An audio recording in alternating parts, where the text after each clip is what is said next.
स्वागत है आपका हमारे इस यूट्यूब चैनल में। और आज के इस वीडियो में हम लोग पढ़ने वाले हैं क्लास 7 का चैप्टर 7, जिसका नाम है एकीक नियम। इसका एक्सरसाइज 7.1 का क्वेश्चन नंबर 7। तो इसके पहले वाले क्वेश्चंस का वीडियो अगर आपने नहीं देखा है तो लिंक डिस्क्रिप्शन में दिया गया है, वीडियो जरूर देख ले। और अगर आप इस चैनल पर नए हैं तो इस चैनल को सब्सक्राइब करें और बेल आइकन को प्रेस करें ताकि हर आने वाली नई वीडियो सबसे पहले आप तक पहुँच जाए। तो देखिए क्वेश्चन नंबर 7 क्या है। यदि कागज़ के 30 पन्नों की मोटाई 2 सेमी है, ठीक है, कागज़ के 30 पन्नों की मोटाई 2 सेंटीमीटर है, तो इस तरह कागज़ के 45 पन्नों की मोटाई कितनी होगी। तो हमें क्या है, 30 पन्नों की मोटाई दी गई है और 45 पन्नों की मोटाई हमें पूछा गया है निकालने के लिए, ठीक है। तो हम लोग क्या लिखेंगे कि चूंकि 30 पन्नों की मोटाई बराबर, तो देखिए 30 पन्नों की मोटाई कितनी दी है, 2 सेमी। अब 30 पन्नों की मोटाई से हम लोग क्या निकालेंगे, एक पन्ने की मोटाई निकालेंगे। अब लिखेंगे इसीलिए एक पन्ने की मोटाई बराबर, तो एक पन्ने की मोटाई के लिए क्या करेंगे हम लोग, ये 2 को 30 से भाग करेंगे, यानी कि 2/30 सेमी, ठीक है। अब लिखते हैं इसीलिए कितना पन्नों की मोटाई पूछा है, 45, तो लिखेंगे 45 पन्नों की मोटाई। तो 45 पन्नों की मोटाई के लिए क्या करेंगे हम लोग, 45 को गुणा करेंगे एक पन्ने की मोटाई से। तो 45 गुणा एक पन्ने की मोटाई कितना है, 2/30, ठीक है। अब देखिए कटेगा 2 एकम 2, 2 एकम 2, 3 से दोगे तो 1 1 और 0 10, तो 2 पछे 10। फिर ये कटेगा दोनों 5 से, 5 तिया 15, 5 नम 45। फिर ये 3 से कटेगा 3 एकम 3, 3 तिया 9, तो कितना आया 3 गुणा 1, यानी कि 45 पन्नों की मोटाई कितनी होगी, 30 सेमी। तो ये हुआ हमारा आंसर, ठीक है। तो चलिए अब हम लोग क्वेश्चन नंबर 8 बनाते हैं। तो 8 में देखिए क्या है, एक माचिस के डिब्बे में 25 तीलियां हैं, ऐसे 3 माचिस के डिब्बों में तीलियों की संख्या कितनी होगी। तो देखिए ये क्या है, ये इसमें एक डिब्बे में तीलियों की संख्या दिया है और 3 डिब्बे में तीलियों की संख्या पूछा है। तो इसको हम लोग क्या करेंगे, सिर्फ 2 लाइन में इसका आंसर आएगा, गुना करना है। तो पहले क्या लिखेंगे, चूंकि एक डिब्बे में तीलियों की संख्या बराबर, तो एक डिब्बे में तीलियों की संख्या कितनी है, 25। अब लिखेंगे इसीलिए कितने डिब्बे में, 3 डिब्बे में तीलियों की संख्या बराबर। तो 3 डिब्बे में तीलियों की संख्या के लिए क्या करेंगे, ये 25 को हम लोग 3 से गुणा कर देंगे, ठीक है। तो 3 पछे 15 का 5 हाथ में रहा 1, 3 दूनी 6 और 1 7, तो 3 डिब्बे में तीलियों की संख्या कितना है, 75, ठीक है। तो ये हो गया हमारा आंसर, 75 तीलियाँ,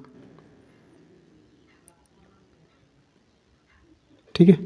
तो चलिए अब हम लोग क्वेश्चन नंबर 9 बनाते हैं। तो 9 में देखिए क्या है, 15 आदमी मिलकर किसी कार्य को 40 दिनों में पूरा करते हैं, तो 24 आदमी मिलकर उसी कार्य को कितने दिन में पूरा करेंगे। तो 15 आदमी क्या है, एक काम को 40 दिन में पूरा कर पाते हैं, तो 24 आदमी मिलकर उस काम को कितने दिन में पूरा करेंगे, ठीक है। तो देखिए ये क्वेश्चन थोड़ा सा अलग है।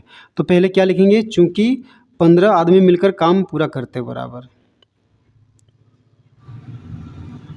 तो देखिए हमने क्या लिखा, चूंकि 15 आदमी मिलकर काम पूरा करते बराबर कितना दिन में, 40 दिन में, ठीक है।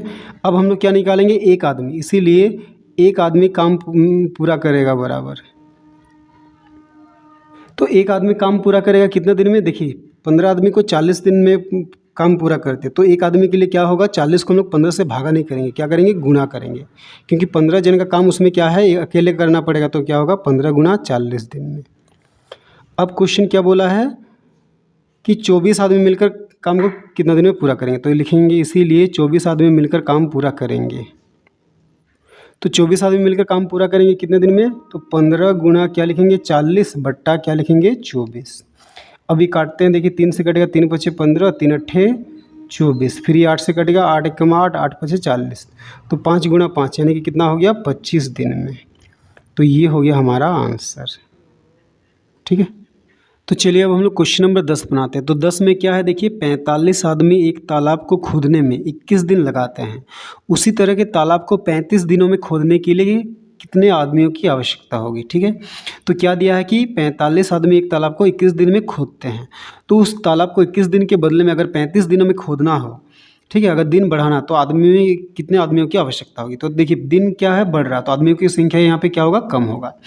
तो सबसे पहले हम लोग क्या लिखेंगे, चूँकि क्या है 21 दिन में खोदने के लिए आवश्यक आदमी बराबर कितना, 45, तो लिखेंगे 21 दिन में खोदने के लिए आवश्यक आदमी बराबर, तो देखिए हमने क्या लिखा, चूँकि 21 दिन में खोदने के लिए आवश्यक आदमी बराबर 45, ठीक है। अब क्या लिखेंगे, इसीलिए एक दिन में खोदने के लिए आवश्यक आदमी, तो एक दिन में खोदने के लिए आवश्यक आदमी कितना होगा, ये 45 गुना 21।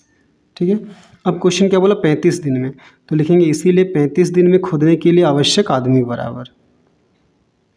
तो देखिए क्या लिखा हमने, 35 दिन में खोदने के लिए आवश्यक आदमी, तो इसके लिए हम लोग क्या करेंगे, ये 45 गुना जो 21 है, एक दिन में खोदने के लिए इतना आदमी चाहिए, उसको 35 दिन के लिए क्या करेंगे, इसको 35 से भाग कर देंगे, यानी कि बट्टा 35। तो देखिए 7 से ये दोनों कटेगा, 7 तिया 21 और 7 पचे 35। फिर ये देखिए 5 और 45 कटेगा, 5 कम 5, 5 नम 45। तो क्या बचे, क्या आया, 9 गुना 3 यानी कि 9 तिया 27। तो 27 आदमी चाहिए 35 दिन में खोदने के लिए। ठीक है, तो ये हो गया हमारा आंसर।